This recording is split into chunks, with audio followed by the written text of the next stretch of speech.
સ્થાનિક સ્વરાજ્યની ચૂંટણીનો જંગ હવે બરાબરનો જામ્યો છે।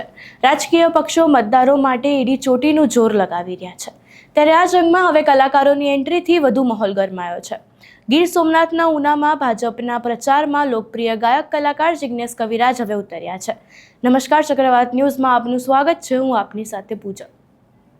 ગુજરાતમાં 26મી એપ્રિલે યોજાનારી સ્થાનિક સ્વરાજ્યની ચૂંટણી પહેલા પ્રચારનો ધમધમાટ શરૂ થઈ ગયો છે। ઉમેદવારો તેમના મત વિસ્તારમાં જઈને વોટ માંગી રહ્યા છે। રાજકીય પાર્ટીઓ દ્વારા પોતાના ઉમેદવારને જીતાડવા માટે એડી ચોટીનું જોર લગાવવામાં આવી રહ્યું છે।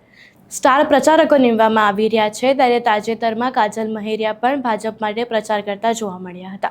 તો હવે ઉનામાં સિંગર જિગ્નેશ બારોટ પણ સામે આવ્યા છે। ઉના નગરપાલિકાના વોર્ડ નંબર 7માં ભાજપે જ્યારે સ્વર્ગીય મણિરાજ બારોટના પુત્રી રાજલ બારોટને મેદાનમાં ઉતાર્યા છે, ત્યારે તેમના સમર્થનમાં જિગ્નેશ કવિરાજે મોરચો સંભાળ્યો છે।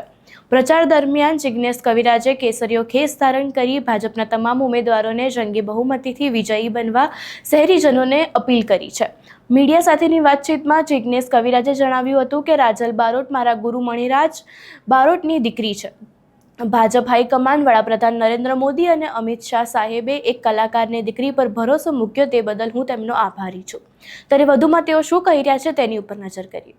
નગરપાલિકાના ચૂંટણીમાં 2026માં વોર્ડ નંબર 7માં અમારા ગુજરાતનું ઘરેણું અને મારા ગુરુ સમાન સેવા મણિરાજભાઈ બારોટ અને મણિરાજ બારોટના દીકરી એટલે મારી રાજલબેન બારોટ, એમને અહીંયા ભાજપે એમના ઉપર ભરોસો મૂક્યો છે અને એમને મળી છે।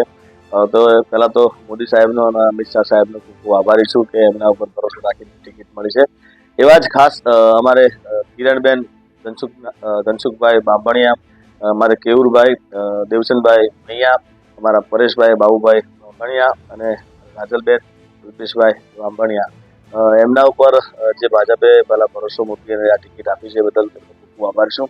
અને 7 નંબર વોર્ડના તમામને મારી ખાસ નમ્ર વિનંતી છે કે ભાજપે આપણા માટે સારા કામ કર્યા છે। રોડ રસ્તાથી માંડીને પાણીથી માંડીને ખૂબ સારું આપણું વિકાસ કર્યો છે, તો એ બદલ એમનો ખૂબ ખૂબ આભારી છીએ। તો એમ આ જે ભરોસો મૂક્યો છે તે બદલ એમનો ખૂબ ખૂબ આભારી છું।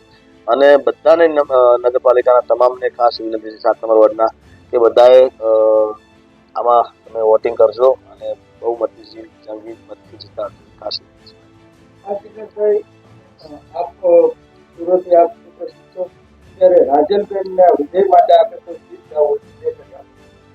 વિજય માટે તો અમે ઘણા ગીતો ગાયા છે અને રાજલબેન ઉપર તો એમના પિતાશ્રી મણિરાજ બારોટના ખૂબ મા બાપના ખૂબ આશીર્વાદ છે, માતા સિકોતરમાના ખૂબ આશીર્વાદ છે અને આજે એમના દાદરે બધાને આગળ આવવાનું થઈશ। પણ સાથે સાથે મને ખૂબ આનંદ છે કે અમારે કિરણબેન, અમારે કેવુરભાઈ, પરેશભાઈ, એમને પણ તમે બધા આશીર્વાદ આપજો અને ખૂબ બહુ જલ્દી જીતાડજો।